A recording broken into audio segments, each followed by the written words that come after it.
Comment maîtriser rapidement une compétence et devenir un expert? Si vous avez cliqué sur cette vidéo, c'est sûrement la question que vous vous posez et je vais y répondre tout de suite. Voici 7 astuces pour devenir un expert dans un domaine. Si vous aimez le contenu, n'oubliez pas de liker et de vous abonner.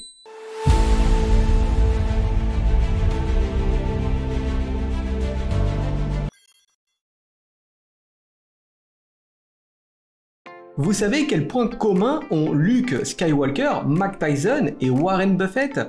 Ils sont tous devenus des références dans leur domaine. Ils ont tous eu des mentors. Luke a eu Yoda, Mike avait Cus D'Amato et Buffett a étudié avec Graham. Tous les trois ont pris l'approche de leur mentor et l'ont perfectionné. C'est exactement ce que vous devez faire. Trouvez un mentor qui se soucie de votre avancement et parfois de votre vie privée. Quelqu'un qui va vous rappeler à l'ordre quand vous allez procrastiner et vous balader sur les réseaux plutôt que de faire ce qui est marqué sur votre to-do list. Une autre raison de prendre un mentor, c'est que 9 personnes sur 10 qui s'engagent dans un cursus en ligne ne le finiront jamais. Et ça, c'est une étude de l'Open University doctorale qui le prouve. Il y a plusieurs raisons. Tout d'abord, le manque de discipline, ou bien le fait de ne pas vraiment savoir où aller, et j'en passe. C'est pour ça que dans nos parcours de formation, j'attache une grande importance à la communauté. Et pour ça, nous faisons régulièrement des challenges pour éviter la procrastination et augmenter ses chances d'atteindre ses objectifs professionnels. Il y a probablement des tonnes de livres et de bouquins sur le sujet qui vous intéresse. De vous à moi, vous n'aurez jamais ni le temps ni l'envie de tous les lire. Alors est-ce qu'il faut rien lire? Eh bien pas du tout, c'est même l'inverse. Sélectionnez les 5 livres de référence de votre domaine et lisez-les. Essayez de comprendre la pensée des auteurs et de voir comment vous pouvez vous approprier ce qu'ils ont fait. Vous voulez vous lancer dans la productivité? Eh bien lisez Deep Work de Cal Newport. Dans la cybersécurité, lisez Ghost in the Wire de Kevin Mitnick. D'ailleurs, j'ai sorti un épisode sur sa vie et comment il est devenu le premier hacker à figurer sur la liste des 10 fugitifs les plus recherchés par le FBI. Donc n'oubliez pas de vous abonner pour garder le cap des dernières news de l'IT. Vous voulez aussi vous lancer dans le réseau? Eh bien, ne passez pas à côté de mon livre de plus de 500 pages pour devenir un administrateur réseau qui est disponible sur Amazon. J'ai énormément de bons retours sur ce livre et je vous remercie infiniment pour tous vos commentaires et messages que vous m'envoyez chaque jour. Bon, passons au troisième point.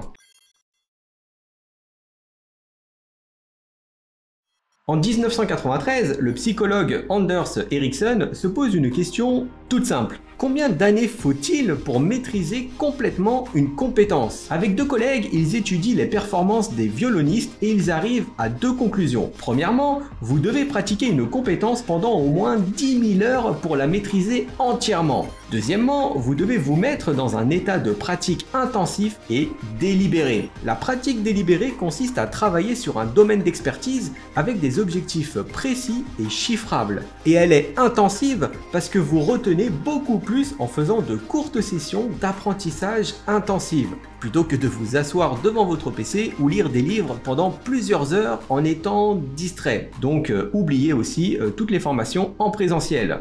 Mais attention, pour apprendre encore plus efficacement, focalisez-vous sur des tâches qui sont à votre portée, mais que vous ne maîtrisez pas encore pleinement. En fait, il faut savoir que si vous restez dans votre zone de confort, vous réagirez par automatisme. Vous n'apprendrez rien. Par contre, si vous essayez d'étudier un niveau de compétence qui est trop loin de votre compétence, eh bien vous entrerez alors dans la zone de panique. C'est un peu comme si vous appreniez la danse classique. Vous maîtrisez les premiers pas et subitement vous voulez découvrir une chorégraphie digne des danseurs étoiles. Vous allez paniquer et probablement claquer votre corps au sol. Claquer au sol! Claquer au sol! Ça je permets pas. Tout simplement parce que ce n'est pas encore de votre niveau. Allez-y donc progressivement. Est-ce que vous avez remarqué que vous vous souvenez beaucoup plus de choses que vous avez faites plutôt que des informations que vous avez lues? La règle des 1/3 et 2/3 repose sur ce principe. Passez 1/3 de votre temps à étudier et à lire sur une compétence et 2/3 de votre temps à la pratiquer. Par exemple, si vous voulez améliorer votre niveau au foot, eh bien c'est évident que vous apprendrez beaucoup plus en étant sur le terrain, plutôt qu'enfermé dans une salle à lire des manuels. Et surtout, quand vous pratiquez l'activité, cherchez toujours à obtenir des feedbacks d'un mentor ou d'une personne compétente. Qu'avez-vous fait mal? Quel point est-ce que vous pouvez améliorer? Etc. En un clin d'œil, une activité qui vous semblait difficile va subitement devenir aisée et vous progresserez un peu plus vers la maîtrise de la compétence qui vous intéresse. D'ailleurs, cette règle très connue et prouvée scientifiquement, eh bien, c'est celle aussi qu'on suit chez Formip. C'est-à-dire que nous avons 1/3 de théorie et 2/3 de pratique dans nos parcours de formation. Et croyez-moi, c'est le meilleur combo.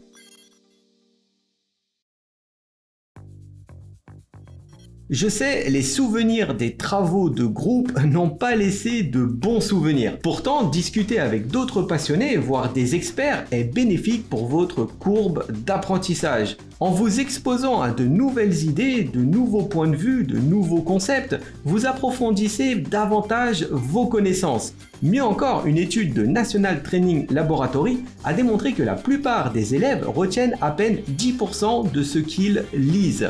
Par contre, lorsqu'ils décident de s'enseigner mutuellement les concepts, eh bien ce taux monte à 90%. Faites des recherches sur la pyramide d'apprentissage et vous verrez. L'écriture est quelque chose de magique. Ça vous pousse à approfondir vos connaissances, à vous imprégner du point de vue de milliers d'auteurs sur une même thématique, à explorer aussi des ponts entre les disciplines. Écrivez et partagez vos réflexions sur les sujets qui vous passionnent. À l'ère d'Internet, eh bien, rien de plus simple. Vous pouvez aussi suivre l'ensemble de nos réseaux. Bref, vous ne manquez vraiment pas d'options. En tant que formateur CCNA, j'ai appris à repérer rapidement les apprenants qui risquent de décrocher. Ils ont un comportement particulier. Ils rushent les cours. Ils tentent de parcourir le plus de modules possible pendant le laps de temps le plus court. Alors sur le court terme, ça peut sembler positif. Et pourtant, les risques de finir fatigué et de subir un décrochage sur le long terme sont beaucoup plus grands. Donc mon conseil, c'est donc le suivant. Consacrez 2 heures maximum par jour à votre apprentissage. Ça a l'air petit, mais croyez-moi, ce sont les petits pas qui apportent de grands changements. Si vous faites 2 heures par jour, à la fin d'année, ça vous fera 700 heures d'apprentissage actif. Essayez d'imaginer ce que vous pouvez faire en 700 heures. Et voilà, c'était tout pour cet épisode. S'il vous a plu, laissez-moi un commentaire, un like aussi pour pousser la chaîne et surtout abonnez-vous pour débloquer gratuitement tous nos cours vidéo. Quant à moi, je vous dis à très bientôt pour une prochaine vidéo.